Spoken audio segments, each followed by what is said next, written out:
Aux portes du Pacifique, oubliée dans l'immensité de l'océan, la Nouvelle-Calédonie étire ses 400 km de terres et de sable. Ce paradis qui semble oublié des grandes voies commerciales est au cœur du plus grand lagon du monde.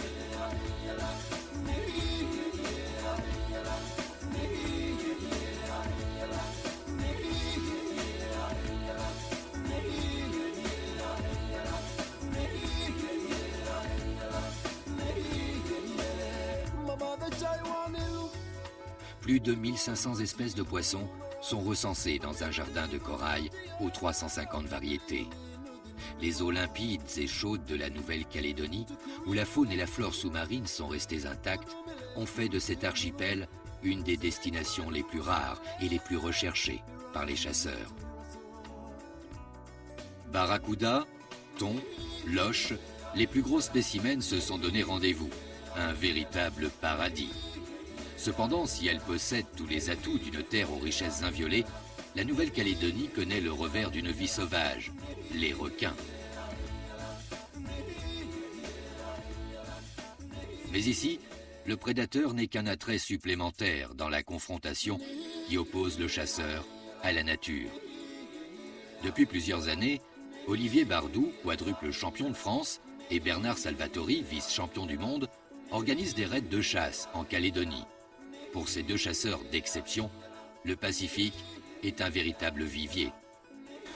Nous avons réalisé ce voyage pour pratiquer la pêche sous-marine ici, histoire de découvrir de nouveaux poissons, de nouvelles espèces, et se frotter un peu aux gros spécimens qui croisent dans les eaux calédoniennes. On a eu la chance de faire un voyage l'année dernière à la même époque, et on avait été impressionnés par la densité de poissons. Et surtout, ce qui nous avait marqué, c'est la chasse au pélagique. Parce qu'il y a énormément de poissons, mais le pélagique est un poisson, il y a des thons à dents de chien, il y a des grosses carangues. En fait, la chasse amusante, c'est cette chasse au pélagique dans le Pacifique Sud. La grande particularité de cette pêche, c'est qu'on est confronté à des poissons qui ont une puissance énorme. On peut dire 4 ou 5 fois plus puissante que chez nous, à poids égal. Donc la pêche en est d'autant plus méritante parce qu'il est très difficile de sortir des poissons de plus de 20-30 kg. De plus, il y a les requins qui tournent en permanence, donc ça fait un challenge supplémentaire et c'est une pêche très sportive dans le courant, profond. Donc on avait très envie d'y retourner cette année. En Calédonie, 95% de la chasse se fait soit à la coulée, soit à l'affût, à la gâchon. Parce que la chasse à trous est beaucoup moins intéressante, et puisqu'il y a énormément de poissons de passage dehors, tous les poissons se prennent pratiquement dehors. Arrivé depuis peu sur l'île, un groupe de méridionaux accompagne Bernard et Olivier pour s'adonner à leur passion, la chasse au thon. Moi j'habite Paris, ça fait 15 ans que je fais de la chasse sous-marine. C'est la première fois qu'on vient en Pacifique. Normalement on ne sort pas de notre Bretagne. Donc, quand on a rencontré Bernard l'année dernière qui nous a dit qu'il revenait de Nouvelle-Calédonie et qui nous a dit qu'il allait repartir l'année suivante, on a réservé notre billet. Donc, on vient surtout pour faire du gros parce qu'on n'a pas l'habitude, ça va nous changer. Faire du thon, on va essayer de faire des gros thons. J'espère qu'on va s'amuser. Mais enfin, a priori, toutes les conditions sont réunies, donc ça devrait être sympa. Donc, bienvenue à UVA. Les journées de chasse vont s'organiser de la façon suivante. On va se diviser en 3 groupes. On a 3 petites plates qui vont nous servir à mettre le poisson, à mettre nos fusils de rechange et à servir de sécurité. Donc la plate, c'est un peu à l'image de la bouée qu'on a chez nous sur le continent. Elle a exactement la même fonction, c'est-à-dire de porter le matériel, les fusils, tous les accessoires, et de pouvoir y mettre le poisson. La seule différence, c'est que là, on le met à l'intérieur et la contenance est plus grande.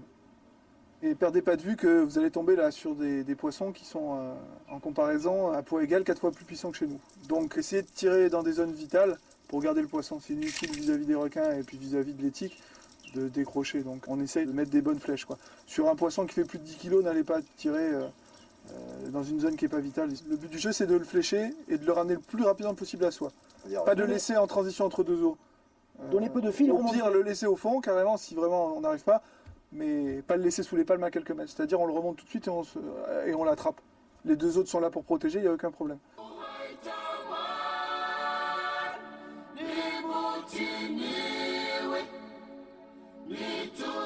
Avant de partir en mer, le petit groupe doit parcourir une centaine de mètres pour exécuter la traditionnelle demande d'autorisation auprès de la chefferie du village.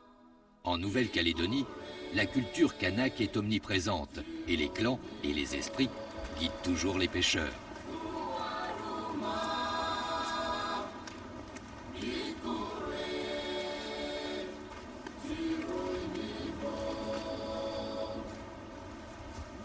Donc là, on est arrivé à la case de la chefferie et on va procéder à la cérémonie de la coutume. On va donc offrir 3 présents pour signifier notre demande au chef de pouvoir aller pêcher dans les Pléiades et leur demander l'autorisation de pouvoir pratiquer la pêche sous-marine sur leur terre avec leur accord.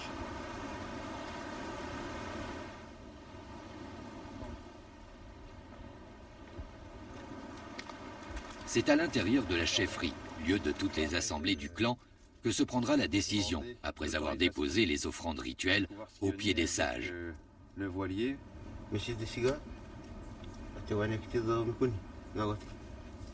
Le grand chef, il voulait dire par là que pour le geste que vous venez de faire, il les remercie beaucoup. Parce que pour nous, les gens des tribus, ce geste, c'est une clé. C'est l'ouverture d'une chefferie, c'est l'ouverture d'une tribu. Et c'est aussi le contact des gens qui arrivent avec les gens du pays. Merci beaucoup. Merci. Faites attention à la tête en sortant.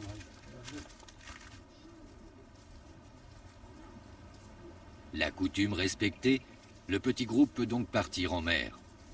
Le fruit de leur chasse qu'ils donneront au village sera entièrement redistribué.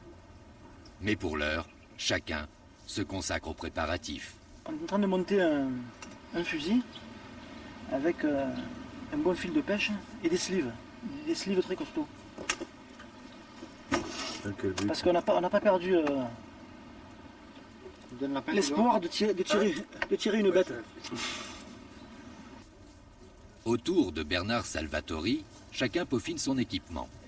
Le gros pélagique nécessite un matériel presque surdimensionné pour résister à la puissance du poisson. Ici, l'expérience des uns profite à tous. Jérôme, la chasse ici, tu es obligé d'utiliser ça.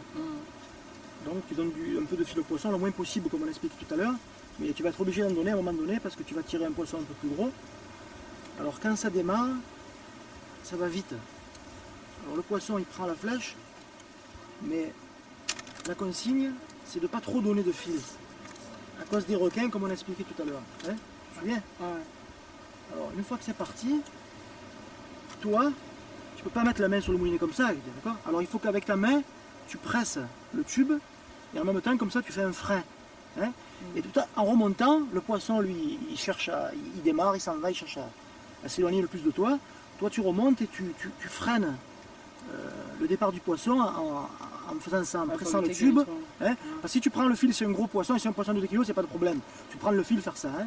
Mais si c'est un gros poisson, si tu prends le fil, ça va te brûler les mains, ça va te couper les doigts, ça va couper le gant, etc. Et quand tu arrives en surface, premier souci, tu fermes le moulinet. Tu fermes ton moulinet, et à ce moment-là, tu laisses partir ton fusil derrière, et tu travailles comme un pêcheur à la ligne, jusqu'à le ramener en surface.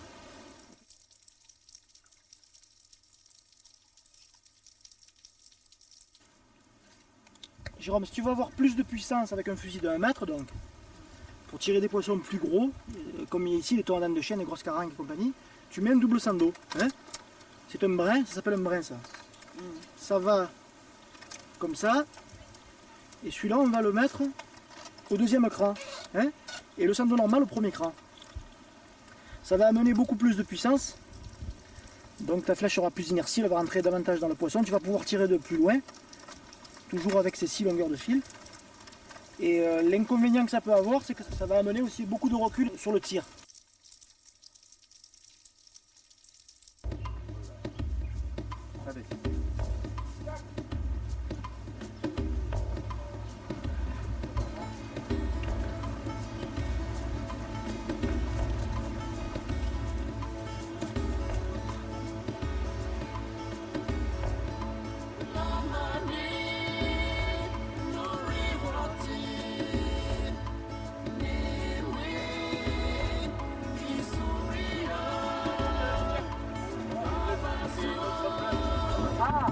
Et la note pilote. C'est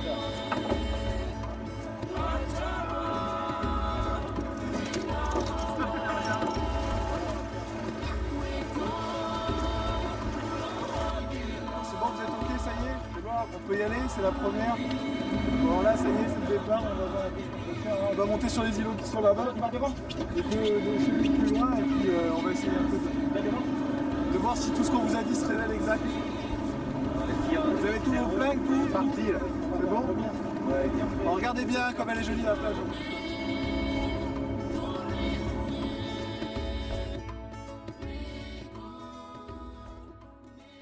Après quelques heures de navigation, Olivier, Bernard et le petit groupe de chasseurs arrivent au site prénommé la Tête de Chameau. Un rapide mouillage de l'embarcation et toute l'équipe se prépare. 24 heures d'avion et de bateau, et c'est enfin l'océan tant attendu. Et les gars, vous avez tous un couteau, hein? Ouais. C'est important.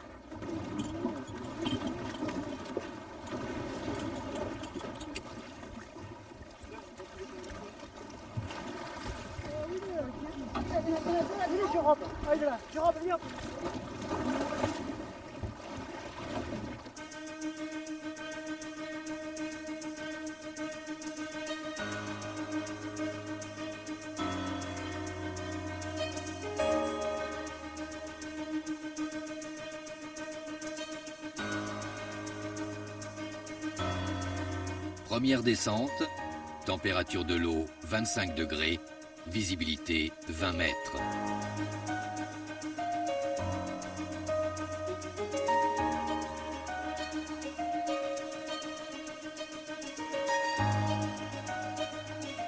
Le poisson est au rendez-vous, les requins aussi. Les premières apnées sont consacrées à la découverte du site et à la prise en main des arbalètes en fléchant de petites cibles.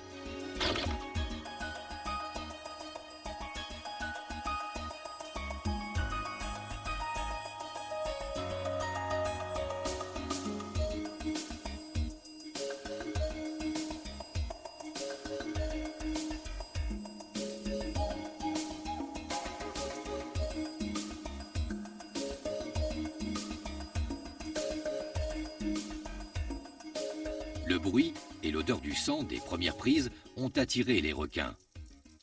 La véritable chasse peut commencer, mais l'observation doit désormais précéder la confrontation. Dans cette région, il est indispensable de chasser à deux à cause du requin. Il y en a un qui chasse, qui a l'esprit concentré sur sa proie, que ce soit sur les techniques d'agachon, de coulée ou de chasse à trous. Et le deuxième, le coéquipier, lui surveille tout ce qui se passe autour. Il protège le chasseur, si on veut. On a eu des cas de chasse à trous, en particulier des carpes rouges, ou alors un perroquet qui tirait, qui rentre dans un trou, ou une loche mouchetée tirée qui rentre dans un trou. Alors là, le chasseur qui a tiré, lui, il est face à la paroi. Et il ne voit pas ce qui se passe derrière. Et là, le rôle du coéquipier est très important parce que lui, il va avoir un champ périphérique autour de lui, il va pouvoir surveiller. Il va se mettre lui face au large. Et il va protéger son copain avec la pointe de son fusil, il va les faire partir. Mais les requins, finalement, ils s'en vont. Quand ils voient quelqu'un qui va sur eux, ils s'en vont. Donc, il n'y a pas trop de problème.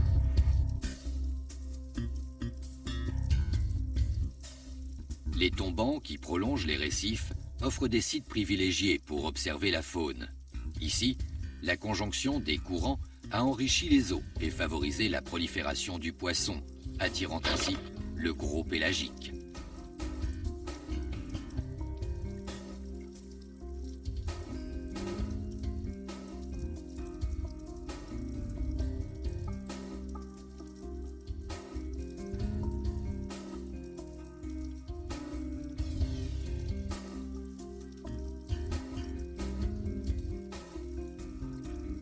De longues coulées dans les eaux tièdes permettent de déchirer le rideau bleu des profondeurs et d'accéder au paradis. Donc la différence là fondamentale entre les poissons de Méditerranée et d'Atlantique et d'ici, c'est qu'on est confronté à des poissons qui développent une puissance 10 fois supérieure aux poissons qu'on a chez nous. Un poisson de 5 kg, c'est incontrôlable au niveau du tir si on ne l'a pas tué net. Il part, il prend du fil sur le moulinet. Donc en conséquence, il faut avoir vraiment un matériel adapté. Le matériel européen classique de petits poissons qu'on a chez nous, il n'est pas vraiment adapté aux gros poissons qu'on trouve ici. Il faut donc pêcher avec des sens d'eau très puissants, voire double sens d'eau, des fusils relativement longs, au moins 1 mètre et jusqu'à 130-140 de tubes, des flèches minimum de 7 mm de diamètre et du fil, du gros fil, voire même du câble sur les 2 premières longueurs, parce que au démarrage les coraux sont tellement tranchants qu'aucun fil y résiste en fait, parce que les poissons tout de suite ils cherchent à prendre appui ou à s'abriter dans le corail une fois qu'ils sont fléchés, et là c'est pratiquement la casse assurée. Ce qui est certain, c'est que le fil, quand il démarre à cette vitesse, il chauffe. Ça chauffe, et il y a tout qui peut casser.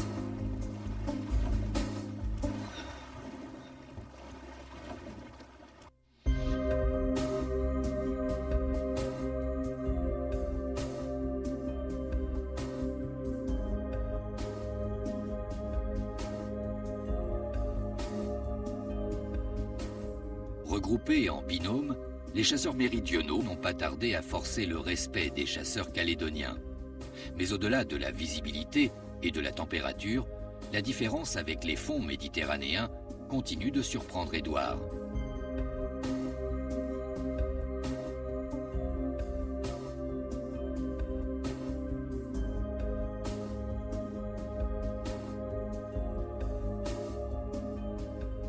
Constamment surveillé par les requins, ce dernier, par manque d'expérience en milieu tropical, commet des erreurs qui auraient pu avoir de graves conséquences.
Au bout d'1 heure, la chasse doit se réorganiser.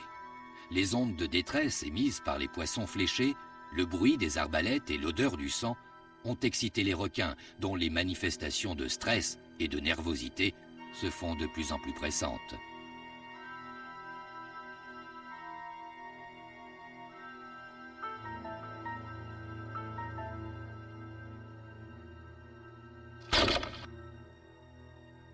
La caméra embarquée sur le fusil de Bernard permet de découvrir la voracité des prédateurs. Chaque poisson tiré est âprement disputé aux requins. En Méditerranée ou en Atlantique, on conseille aux chasseurs, une fois le poisson fléché, de le ramener à soi et de faire toute sa remontée le poisson contre soi. Par contre, ici, le poisson, il est très vif et en plus il y a le requin. Quand on a tiré, il y a déjà des requins qui tournent, le poisson, on n'a pas tendance, on n'a pas trop envie de le prendre dans les mains et de remonter avec ce poisson, avec un requin qui vient sur vous, etc. Hein? Si le coéquipier est à 10 mètres, si l'équipe est un peu loin, on a tendance à le faire remonter avec le poisson qui fait parachute, et ensuite en arrivant en surface, à vite le ramener, le tuer, le mettre dans la plate.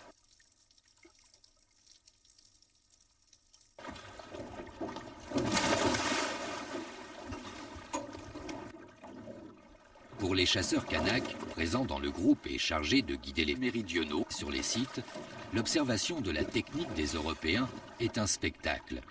En Nouvelle-Calédonie, la chasse sous-marine, au-delà d'une passion, est avant tout un moyen de vivre.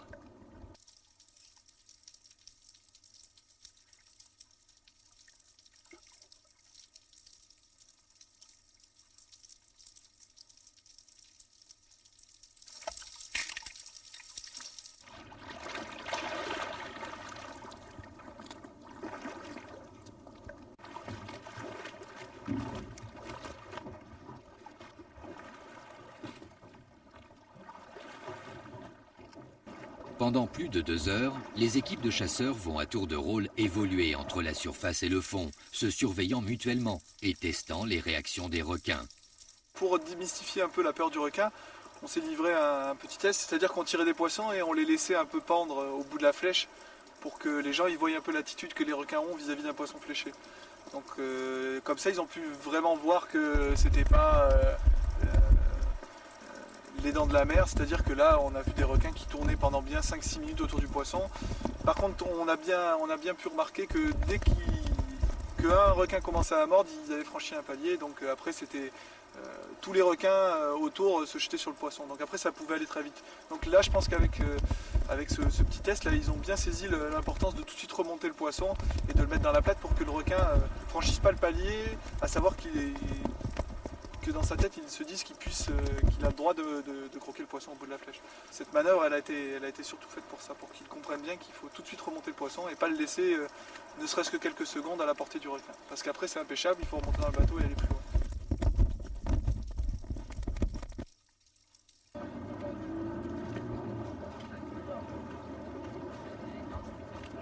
Ah, c'était bon, hein.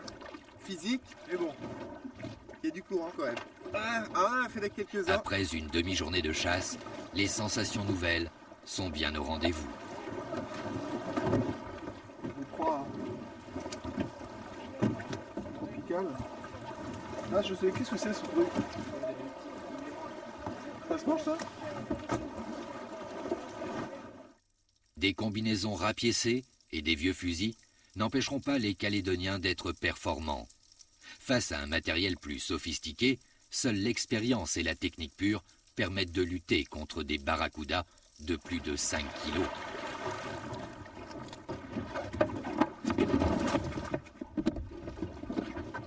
Quant à la glacière, anachronisme flottant qui sert de balise, de plate et de casier à poissons, elle n'atténue pas le succès de cette partie de chasse. Faut resserrer les liens, je crois. En fin de journée, le bilan est positif. Chacun est épuisé, mais content. Près de 100 kilos de poissons ont été fléchés et c'est à un chasseur calédonien que reviennent tous les honneurs. Pierre est le seul à avoir pêché un thon. Son expérience a fait la différence. Quand on chasse, c'est sûr qu'on est souvent embêté par les requins. Parce que les requins, quand le poisson il émet des vibrations de détresse et ça attire le requin. Et le requin, de loin, lui, le sent vite. Et des fois, les requins, ils nous font dessus, on sait comment s'y prendre. Comme ça fait longtemps que je chasse, je sais comment. C'est vrai que c'est mieux de plonger à plusieurs parce qu'il y a beaucoup plus de sécurité, quoi. Alors que tout seul, il y a moins de chance. On chasse toujours intelligemment, comme on dit, quoi, hein. On chasse par exemple, quand on fait beaucoup de poissons, c'est pour un mariage, pour un deuil. Ah ouais? Là, il dit pas en tirer, là. Les bombes vont aller le premier. Ben là, il voulait les bombarder.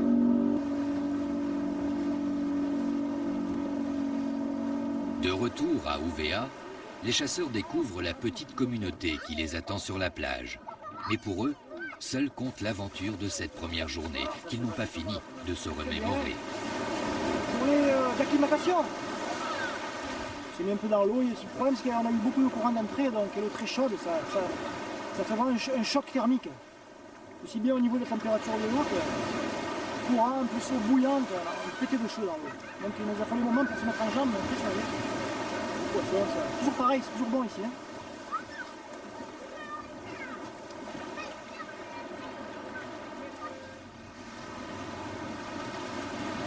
bien passé au début. je perdais ma respiration à 5 mètres et puis après au bout de 3-4 apnées, bon, bah, c'est revenu. Bon, j'ai un peu souffert des jambes parce que bah, j'en fais pas suffisamment. Mais autrement c'était sympa, il y a poissons, il y a requins, c'est assez fantastique, c'est un monde un peu irréel. Voilà, c'est extraordinaire. J'ai eu mon fils qui a été chercher un petit perroquet là, dans un trou sur 7-8 mètres. C'était très très chouette. Voilà, super journée. Ah, ça a été, sauf qu'au début, dur. Battement de jambes, puis habitué quoi. Alors, crevant. On devrait bien dormir cette nuit quoi. L'équipe pour le premier jour, on va dire qu'ils sont bien comportés. Les 2 personnes qui étaient avec moi ont une bonne apnée. Il manque à mon avis beaucoup de conditions. Donc ils nagent pas beaucoup. Mais hormis ça, ça va aller. Quand même, après quelques jours de rodage, ça ira.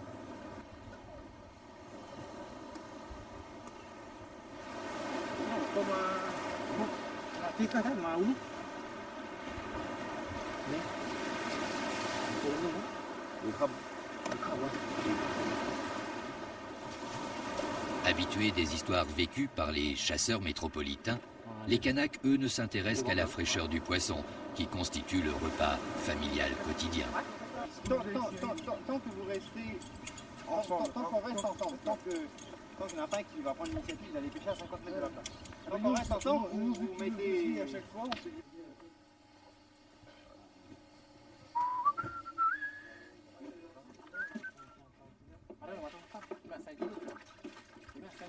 Tandis que l'on s'active pour préparer le poisson, les chefs de la tribu discutent des bienfaits d'une telle journée. Bernard, Olivier et les autres membres du groupe ont au fait de rejoindre leur quartier. Le soir venu, la table des hôtes devient le lieu d'échange des émotions vécues. Le sandou normal que tu utilises normalement, tu le mets au premier cran et le brin au deuxième. Et après le brin, quand tu la remets en second. Fatigués, brûlés par le sel et le soleil, il suffira pourtant d'un petit crabe audacieux pour réanimer les passions.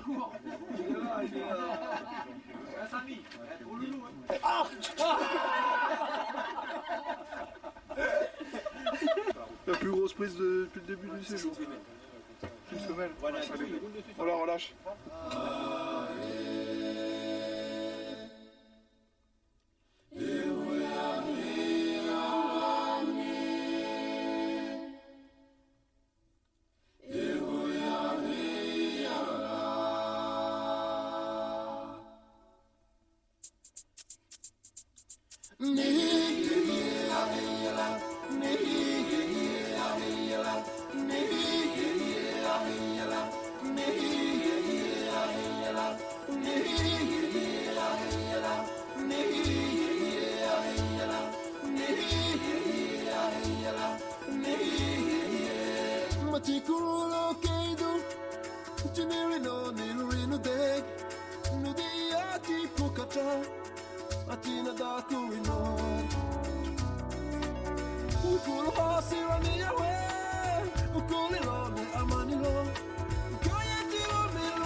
Le lendemain matin, le raid de chasse de Bernard et Olivier prend une nouvelle dimension.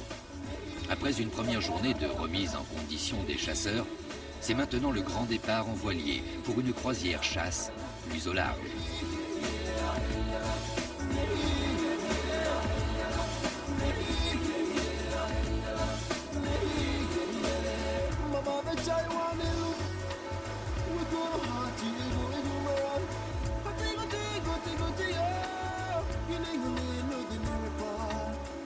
L'embarquement se fait à même la plage de sable blanc, où les couleurs turquoises de l'eau qui se fond dans le ciel laissent augurer une journée paradisiaque.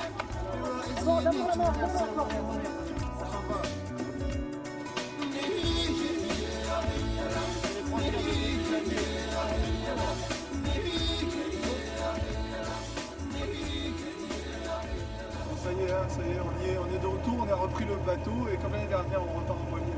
Ça devrait être bon, on va monter sur les îlots là-bas, on va peut-être voir les gros toits dans le chien, tous les gros poissons. On fait les mêmes équipes qu'hier, ouais. On les gère les types, parce qu'on le dit doucement, mais ils sont excités à bloc.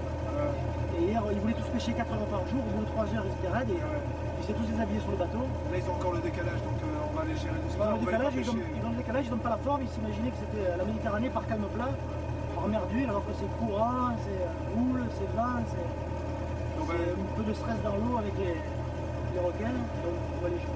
Il faut les habituer à regarder un peu dans le bleu, ils essayent de voir les pélagiques, parce que hier, ils étaient scotchés sur la barrière de corail, ils regardaient pas.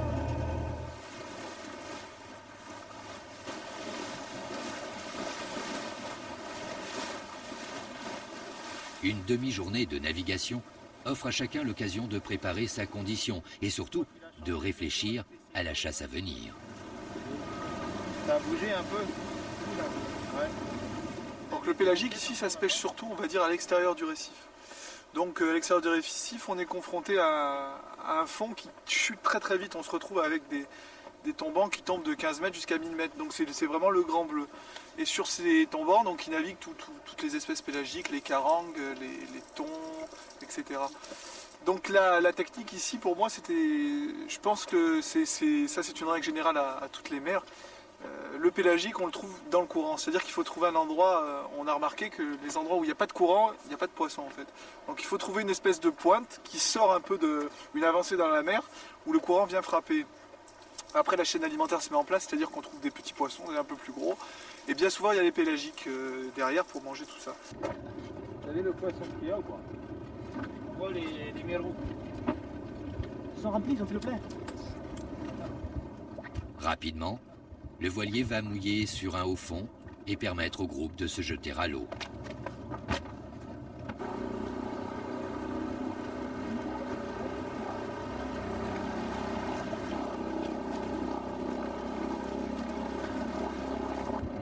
On a changé de zone.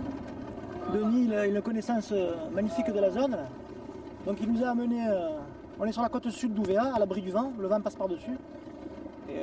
L'eau est déjà ici, déjà à la regarder, l'eau elle a au moins 10 mètres de plus de visibilité que ce matin.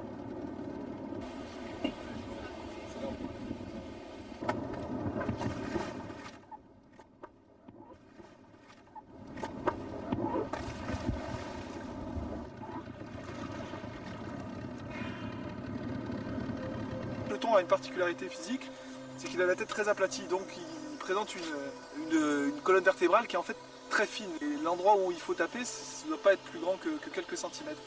Tous les tirs qu'on a fait dans la tête, je suis persuadé qu'avec le sando, il est impossible de traverser le crâne. Donc la tête, c'est peut-être pas la meilleure solution, parce que dans la tête, on n'a jamais réussi à en sécher un. Vu la dureté on dirait que la flèche s'enfonce dans une bûche de bois, vraiment. Elle tremble comme si elle avait heurté un mur de béton. C'est assez impressionnant.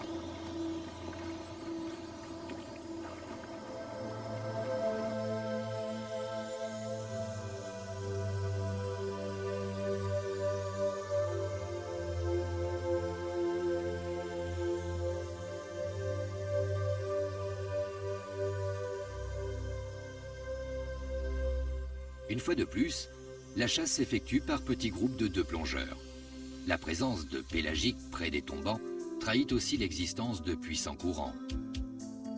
La proximité d'un îlot et de son récif corallien offre à Bernard l'occasion de dispenser une leçon à Jérôme, le plus jeune chasseur du groupe. Poissons, courant et fond déclinant jusqu'au bord du tombant, toutes les conditions sont réunies pour une mise en pratique.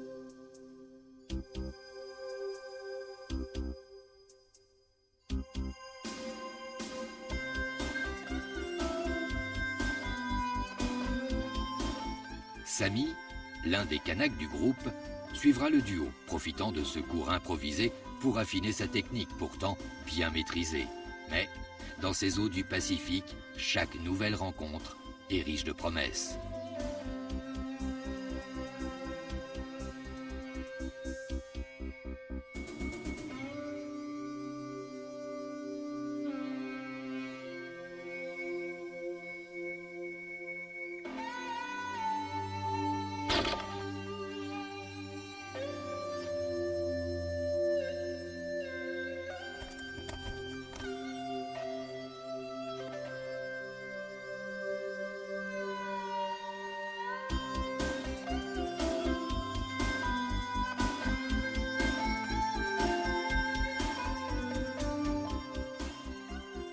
J'ai vu un gros thon là, de 40-50 kg.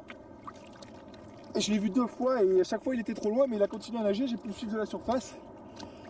Et à un moment il a tourné et de loin j'ai tiré quand même. Je l'ai pris dans le dos, mais il m'a tout déroulé. Il est parti tout doucement, tu vois. Mais avec une puissance, je t'explique pas quoi. Et il s'est décroché quoi. Il m'a coulé 3 fois, mais j'avais que 40 mètres de fil. Et il s'est décroché quoi.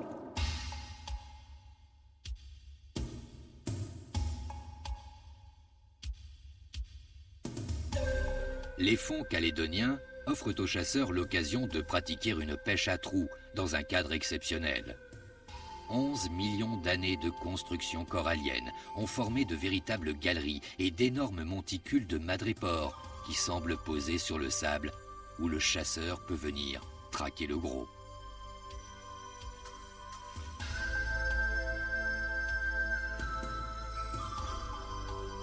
Avec Olivier, on s'est amusé à courir après un chronaboléon qui nous a amené une grosse patate.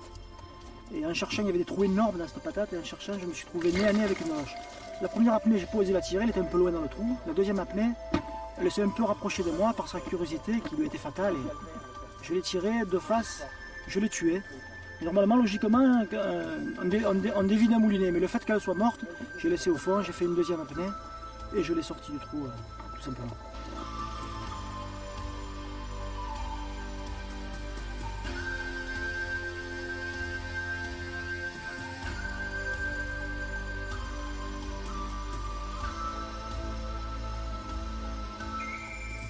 Le site tient toutes ses promesses.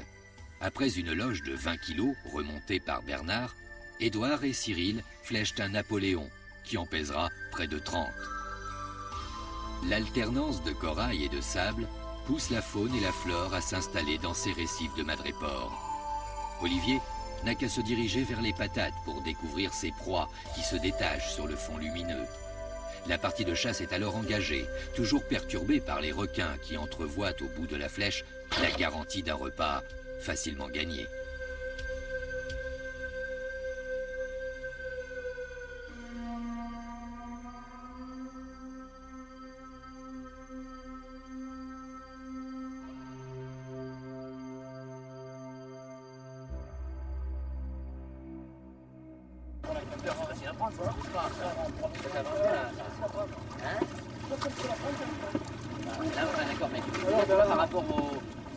Là aujourd'hui on a donc fait l'entrée de la passe là, en espérant que c'était un peu mieux. Donc on pêchait un peu sur le tombant là, en faisant des agachants au sommet en espérant voir les thons et les bonites. En plus on en avait vu des bonites avant donc on avait bon espoir d'en voir dans l'eau. Et en faisant une coulée un peu profonde j'ai vu des grosses carpes rouges là en bas et donc je suis descendu faire une coulée sur 30 mètres et elle est montée du fond mais j'ai réussi à la tirer, elle est allée s'enraguer plus profond là et je pense qu'il y avait 30, 35, 37 mètres mais on a réussi à la sortir du trou quand même. Une belle carpe rouge, c'est un beau poisson pour la journée, de faire 7-8 kilos. Mais après j'ai vu juste une bonite et le gros thon que j'ai décroché au tout début, mais enfin, c'est pas encore la densité de poissons qu'on espérait. J'espère que si on peut descendre sur les îlots des Pléiades, on verra des plus grosses concentrations de thon et puis peut-être des gros individus, j'espère.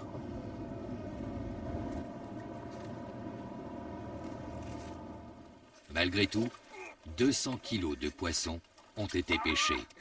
Un résultat excitant au regard de la taille de certaines prises, qui résume les combats passés et ceux à venir. Demain matin, on va partir à 4h30, 5h au lever du jour, on va désancrer. On fait le tour avec le voilier et on va vous charger, même s'il neige. Hein? Parce que si on doit tracer sur les îlots du Nord, là, enfin à Némata, il faut absolument qu'on puisse rouler avant 10h le matin, tu vois, parce que c'est là où le vent se lève. D'accord? Il est là, sans odeur. Il est en forme encore. Tu vois, ça c'est le résultat d'un démarrage d'un thon de 10 kg à peine. Démarrage, il a cassé la flèche contre le corail, le thon. Prouve bien que c'est vraiment puissant parce que quand même pour casser ça, au démarrage, taf, et il faisait quoi, 10 kg à tout casser.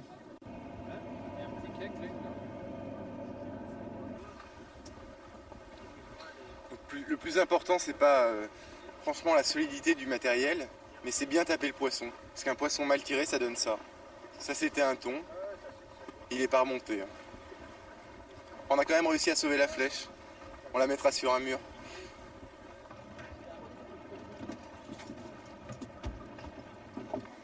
Au soleil couchant, le voilier a rejoint son port d'attache. Fidèles à leurs habitudes, tous les habitants attendent pour découvrir la pêche de la journée.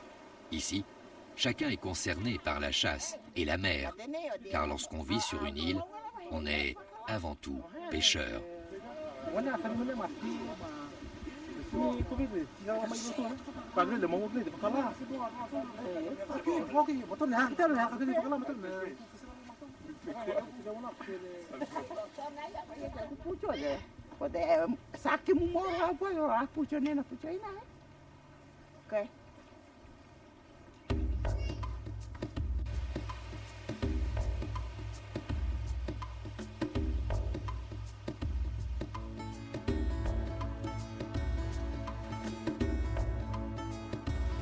Le lendemain, c'est le jour du grand départ, pour plusieurs jours.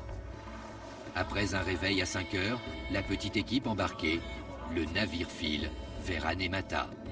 Objectif, chasser du thon.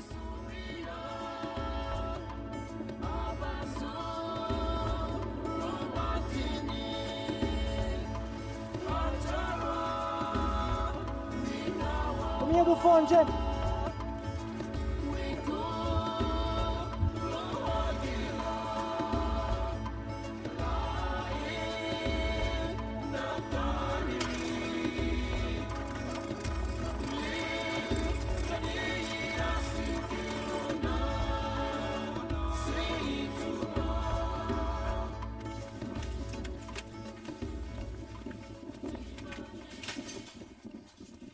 Après quelques heures de navigation, le voilier mouille près de l'atoll au large d'Ouvéa, là où Bernard et Olivier ont par le passé réalisé une de leurs plus belles chasses. Tu montes pas sur la plage, hein?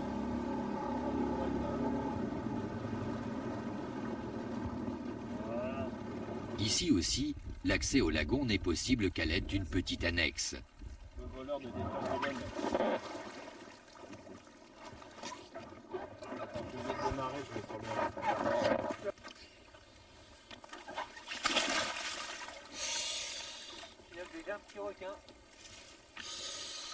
Hey, vous attendez une minute, je vais essayer de piquer, il y a un gros picot du large. C'est facile à faire pour voir un peu comment le fusil marche. Là.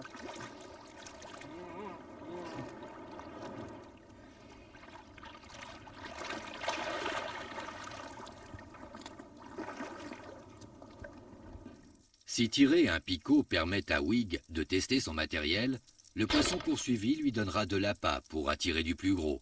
Mais surtout, il l'informera du courant qui balaie le site. Dans ce secteur là,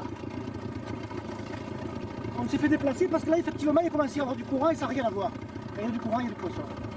Et quand on commence à avoir du courant, on voit beaucoup plus de perroquets, on voit des animations, il y a des requins, il y a tout.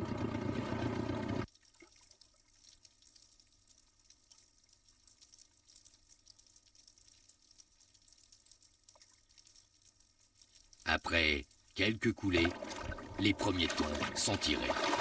Ah enfin, voilà, ça c'est le premier thon qu'on a réussi à sortir. On en a perdu 2 déjà aujourd'hui et là sur un agachon, il est monté, il était tout seul.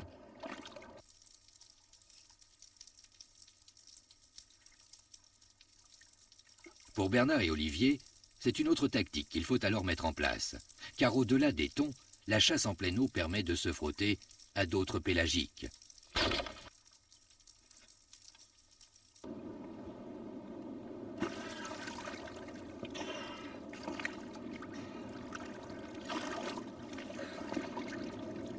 Gros banc de barracuda, j'ai eu la chance de pouvoir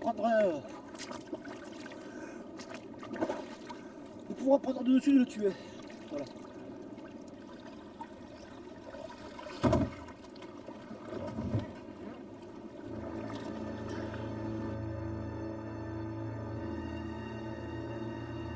Les premières prises ont vite fait de mettre en confiance les plongeurs.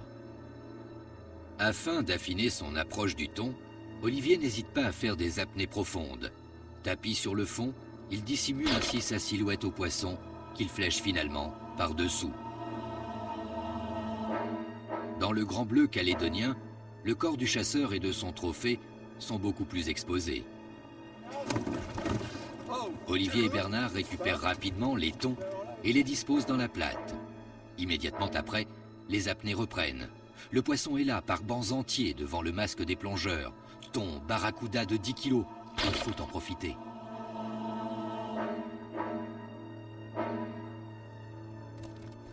À cet instant, l'excitation fait tout oublier. Mais le sang toujours plus présent et les ondes de détresse des poissons fléchés attirent rapidement les requins qui déchirent les prises. Désormais, chaque poisson doit être remonté en surveillant chacun de ses coups de palme. La chasse continue, mais les difficultés viennent de monter d'un cran.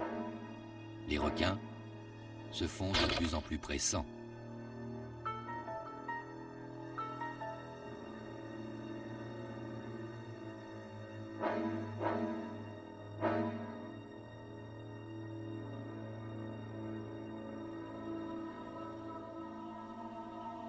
Le moindre poisson découpé pour servir d'appât au thon et au barracuda fait remonter les prédateurs du bas du récif.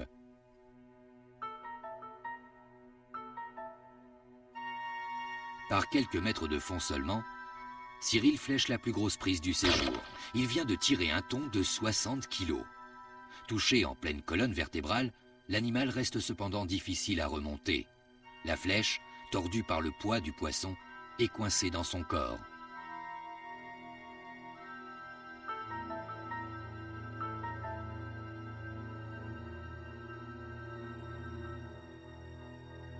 Pour détourner l'attention des requins tout en continuant d'appâter les bancs, Olivier découpe une prise à même la surface.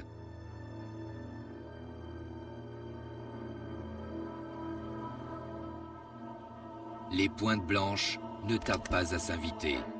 Mais la chasse, plus que jamais, en binôme, va continuer.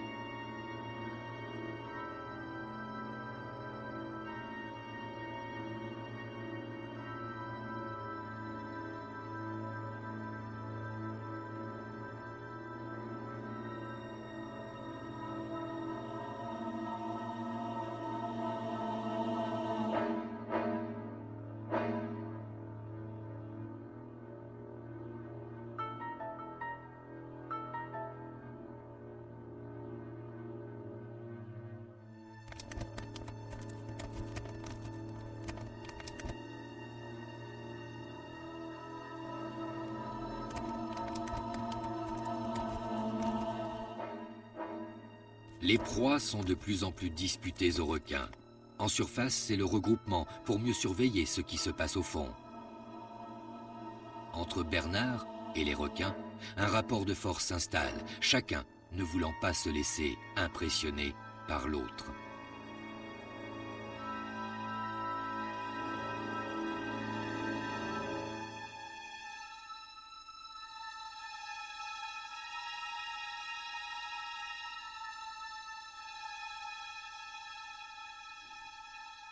Devant l'afflux d'autres requins, la chasse doit se terminer. Il est temps de rentrer. Mais la journée fut riche en poissons et en émotions. Ah, c'était bien aujourd'hui. On a shooté partout. On a vu beaucoup de thons. Donc, on a décroché un gros. Il y en a un de 30 kilos qui s'est fait défoncer par les requins. Les requins, ils sont pas très gros, mais alors, ils détruisent. Un coup de dent et ils sectionnent le thon en deux. On a quand même remonté 4 aujourd'hui. C'est un bon début. 5 avec celui-là.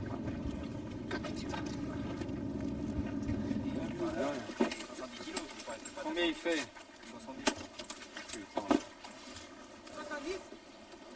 Où tu l'as tapé? On ne saura pas. Là. Comment? C'est moi qui ai doublé. Pourquoi? Tu l'as bien doublé, toi. Le soleil couchant signe la fin d'un périple de chasse dans les eaux calédoniennes.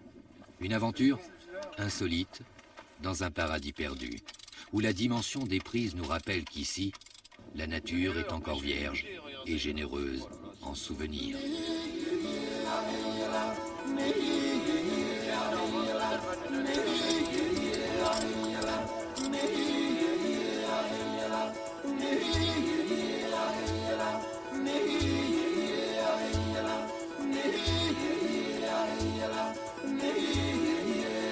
Matikulo ino niluri nudeg Nudiati kukata Atina da kuinon Ukuru